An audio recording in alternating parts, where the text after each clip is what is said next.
গোপন রাগে, তোমার গোপন রাগে, তোমার তরুণ হাসির অরুণ রাগে, অশ্রু জলের করুণ রাগে রাঙিয়ে দিয়ে যাও, যাও যাও গো এবার যাবার আগে রাঙিয়ে দিয়ে যাও, যাও যাও গো এবার যাবার আগে।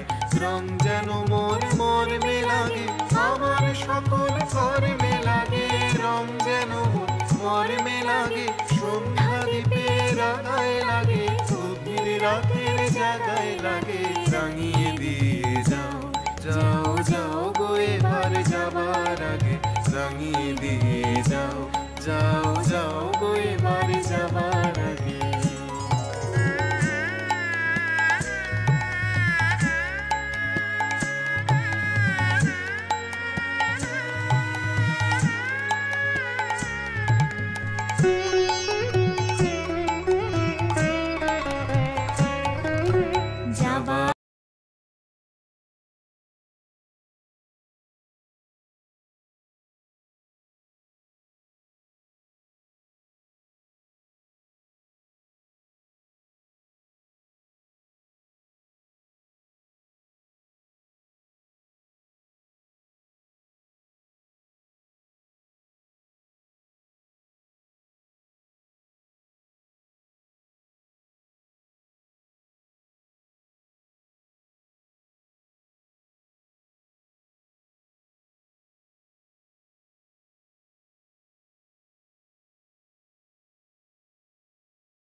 থাক থাক থাক, অমন করতে হয় না, থাক। শিমুল, শিমুল, এটা এটা বোধহয় আমার জীবনের শেষ রঙের উৎসব। তুমি আমাকে একটু রং দিয়ে দেবে?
আমার জীবনটাকে ধন্য করলে তো।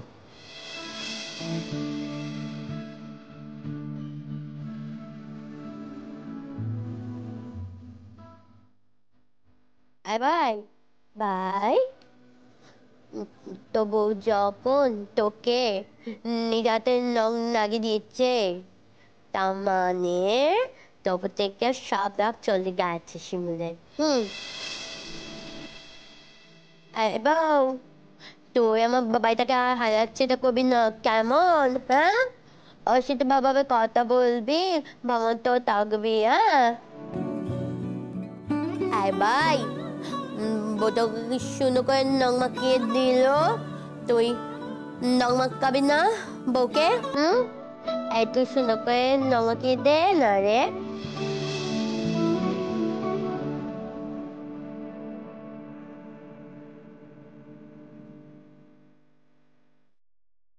হ্যাঁ বউ, বউ, আমি বলছিলাম একটু দে না রে, আমার বাড়িটা ভালো হয়ে গেছে, একটু রংমার কাছে দে না রে ওকে।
ব্যাস, খুবই খুশি হচ্ছে, আমি খুবই খুশি হচ্ছি।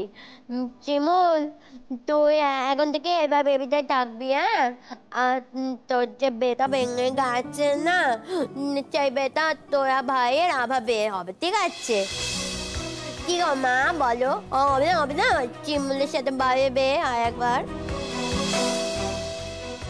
বলিও কি কথা পুতুল, তুই আমায় জিজ্ঞেস করছো মা? ভগবান জানেন, এর চেয়ে আনন্দের খবর, এর চেয়ে শান্তির খবর আমার কাছে আর কি হতে পারে মা? আর কিচ্ছু নেই। ঠিক কথা একদম।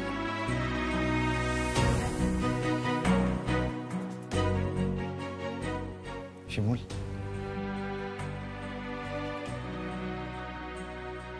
এইটুকু দিতে পারবে না? তুমি তো কৃপণ্য। একটা মৃত্যু পথযাত্রী ছেলেকে এটুকু দিতে পারবে না?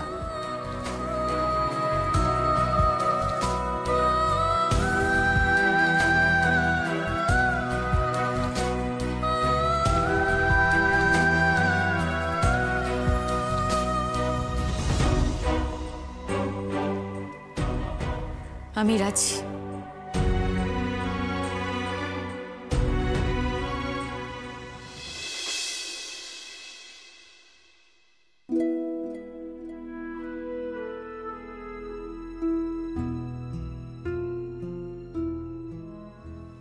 ঘুমিয়ে পড়েছ?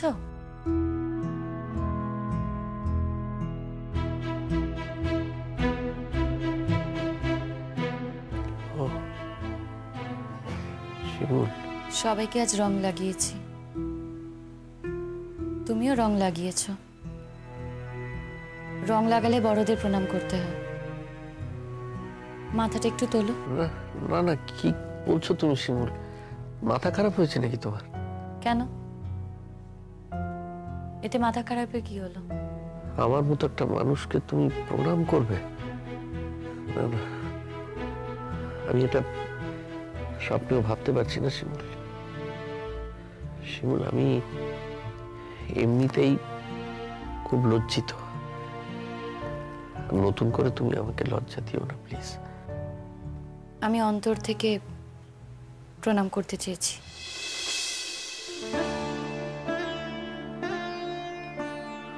তোমার ভালো হোক শিমুল, খুব ভালো থাকো তুমি। এরকম তো হওয়ার কথা ছিল না। যদি জীবনটাকে একটু অন্যভাবে কাটাতে, তাহলে। সেটাই আমি ভাবছি শিমুল, সেটাই ভাবছি। দেখো, এখন বসন্তকাল, তো চারিদিকে বসন্ত। এই বসন্তকালও কিছুদিন পরে শেষ হয়ে যাবে শিমুল। আমার মনে হচ্ছে এই বসন্তকালের সঙ্গে সঙ্গে আমার জীবনটাও যদি... বারবার এক কথা বলো কেন? তুমি তো আর ডাক্তার না। না না, ডাক্তার হতে যাব কেন? ডাক্তার নই। তাছাড়া আমি কোনো সিম্প্যাথি পাওয়ার জন্য কথাগুলো বলছি না শিমুল। ডাক্তার যে কথাগুলো বলেছেন তার উপর ভিত্তি করেই বলছি। তাছাড়া দেখো, আমার মধ্যে যে চেঞ্জগুলো হচ্ছে সেটা তো আমি বুঝতে পারছি। একটু একটু করে আমার এই শরীরটা ক্ষয়ে যাচ্ছে, নষ্ট হয়ে যাচ্ছে। কিন্তু কি বলতো, আমি এই কথাগুলো বলবার জন্য বলছি না, এটা আমার বলার উদ্দেশ্য নয়। আমি বলতে চাইছি, যত আমার এই শরীরটা এইভাবে ক্ষয়ে যাচ্ছে না, তত আমি বুঝতে পারছি যে এই পৃথিবীটা কত সুন্দর। এই যে ঋতু, কত সুন্দর এই ঋতু, আর আমার চোখে দেখা হবে না। এই যে রঙের উৎসব হয়ে গেল, এই উৎসব তো আবার আসবে, সব আগের মতোই থেকে যাবে। শুধু আমি থাকবো না। আরেকটা জিনিস আমার খুব মনে হচ্ছে, আমার মনে হচ্ছে একটা সুন্দর সাজানো গোছানো সংসার, সেই সংসারটা আমার হতে পারত। শুধু আমার নিজের জন্যই সেটা হলো না। মাথাটা একটু তোলো। তুমি সত্যি সত্যি আমাকে প্রণাম করবে শিমুল? দেখো, করবো বলে তো কোনো ব্যাপার না। বড়দেরকে রং দিলে প্রণাম করতে হয়। দেখলে তো মাকেও প্রণাম করলাম, তখন থেকে মনটা কেমন খচখচ করছিল। তুমি তো আমার থেকে বয়সে বড়, তাই মনে হলো যে তোমাকেও প্রণাম করি। তুমি কেন মাথা নত করবে আমার কাছে? কি করে ভুলি বলো তো? এই খারাপ লোকটাই একদিন আমার স্বামী ছিল। তার সাথে একদিন আমি সংসার করতে চেয়েছিলাম।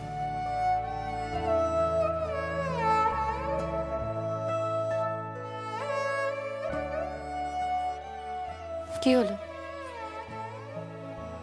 কাঁদছো কেন? এই চোখের জল ফেলার আর কোনো মানে হয় না। যে সময়টা জীবন থেকে চলে যায় না, সেটা আর কখনো ফিরে আসে না। ঠিকই বলেছ তুমি শিমুল। এখন এই চোখের জল ফেলাটার সত্যিই কোনো মানে নেই। মাথাটা তোলো, প্রণাম করব।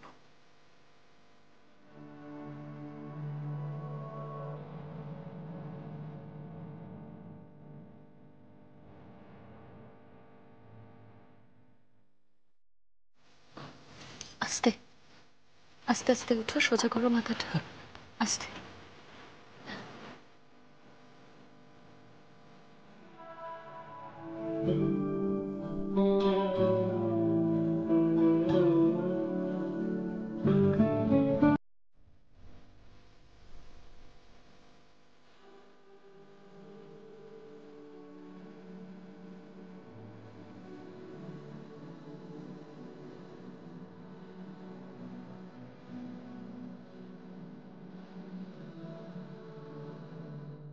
তুমি খুব বড় মনের মেয়ে শিমুল। তা না হলে তুমি আমার মতো একটা ছেলেকে এইভাবে পায়ে হাত দিয়ে প্রণাম করলে? আমি ভাবতেও পারছি না। খিদে পেয়েছে তো? বলছি আজ কিন্তু একটু খাবার পেতে দেরি হবে। সবাই এসেছে তো? খিদে না, আমার আর এখন খিদে তৃষ্ণা এগুলো কিছুই পায় না শিমুল। তা বললে কি করে হয়? একটু একটু করে তো খেতে হবে। কেন ডাক্তারবাবু তোমাকে বলেননি? উনি বলেননি যে এরপরে এই খাবার ইচ্ছে চলে যাবে আস্তে আস্তে। এগুলো তো কমন সিমটম। খাবার শরীরে দিলেও সেই খাবার আর থাকবে না। যদি বলে থাকে তো আমাকে বলেছে, তুমি কি করে জানলে? শরীরটা তো আমার। নিজের শরীরের প্রতি মানুষের নিজের তো একটা কৌতূহল থাকেই। আমি জানার চেষ্টা করেছি, তাই জানতে পেরেছি। আর এখন তো খুব সহজ হয়ে গেছে। এখন মানুষ ইচ্ছে করলেই ফোন খুললেই সবকিছু জানতে পারে। ওসব ভেবে লাভ নেই। অনেক সময় কিন্তু নিয়মের বাইরেও অনেক কিছু হয়। প্লিজ শিমুল, আমি সান্ত্বনাটা চাই না গো, একেবারেই চাই না। আমি চাই যেটা সত্যি সেটাই তুমি আমাকে বলো। শতদ্রু ভালো আছে?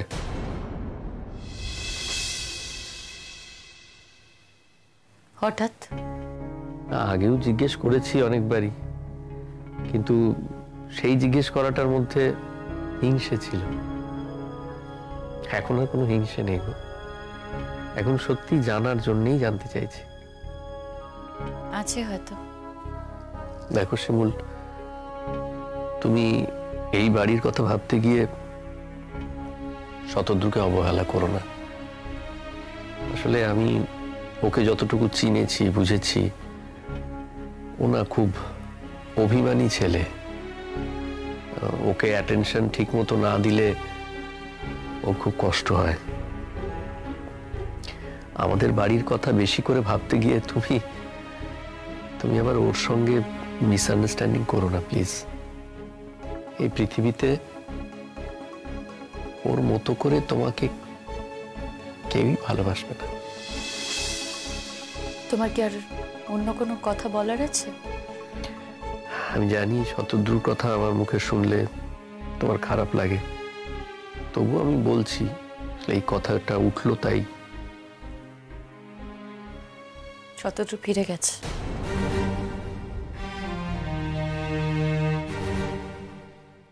ফিরে গেছে মানে? ফিরে গেছে মানে ফিরে গেছে। ওর সাথে আমার আর কোনো যোগাযোগ নেই। ও আর আমার সাথে কোনো যোগাযোগ রাখবে না। কি বলছো তুমি এসব কথা? তার মানে তুমি এই বাড়িতে আসো সেই জন্য ও কি রাগ করেছে? স্বাভাবিক, ও তো রাগ করাটাই স্বাভাবিক, আমি বুঝতে পারছি। ওর জায়গায় আমি থাকলে যে কি করতাম। ট্রাস্ট ট্রাস্ট একটা অন্য জিনিস। কোনো কিছুর কারণেই ট্রাস্ট নষ্ট হওয়া উচিত নয়। আর একবার যদি ট্রাস্টটা নষ্ট হয়ে যায়, সেই সম্পর্ক থেকে বেরিয়ে আসাই ভালো। এত বড় কথা বলো না শিব। তোমাদের ভালোবাসাটা একটা অন্য রকমের ভালোবাসা। আমি এখানে আমার ভালোবাসার কথা আলোচনা করতে আসিনি। এত বটেই। শিমুল, তুমি কিছু বললে না তো ওই ব্যাপারটা? কি ব্যাপারে? ওই চাকরিটা তুমি কিছু ভেবেছো? ভেবেছি। ভেবেছো? কই তুমি আমাকে কিছু বলনি তো। ও, বুঝতে পেরেছি। তার মানে তুমি চাকরিটা করবে না, তাই তো? না। তাহলে? করব।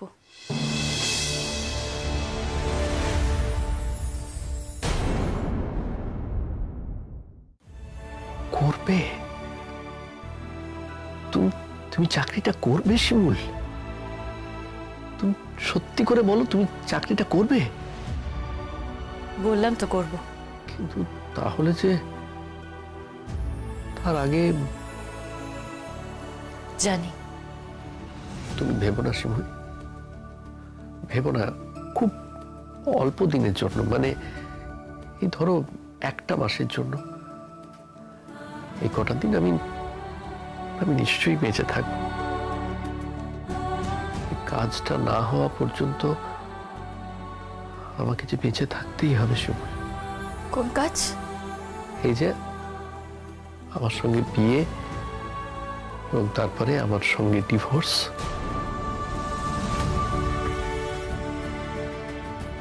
আমি না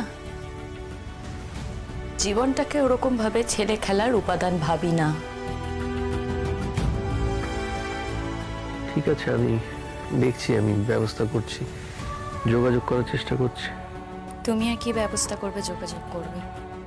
তোমার তো আর সেই উপায় নেই। যা যোগাযোগ করার আমিই করবো, আমিই সব ব্যবস্থা করবো। কি বলছো তুমি? সত্যি বলছো শিমুল? এত আনন্দ হওয়ার কি আছে তোমার? তুমি তো বলেছো আমি যাতে চাকরির জন্য তোমাকে বিয়েটা করি। হ্যাঁ, সেটাই শিমুল, ঠিকই বলেছো। তবু তুমি যে রাজি হয়েছো এই প্রস্তাবে, এটার জন্যই আমি তোমার কাছে কৃতজ্ঞ। আমি তো তোমাকে সারা জীবনে কিছু দিতে পারিনি, শুধু অপমান দিয়েছি, অত্যাচার করে গেছি। অন্তত এমন একটা কিছু দিয়ে যেতে চাই তোমায়, যা তোমার সঙ্গে সারাটা জীবন থাকবে, আর তার সঙ্গে আমিও স্মৃতির মতো লেগে থাকবো তোমার মনে।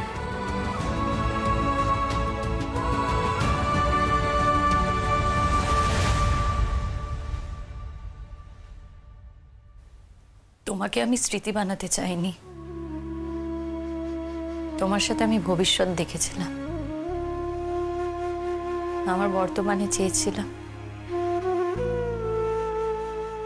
কিন্তু সেটা তো আর হয়নি, তাই ভেবে কোনো লাভ নেই।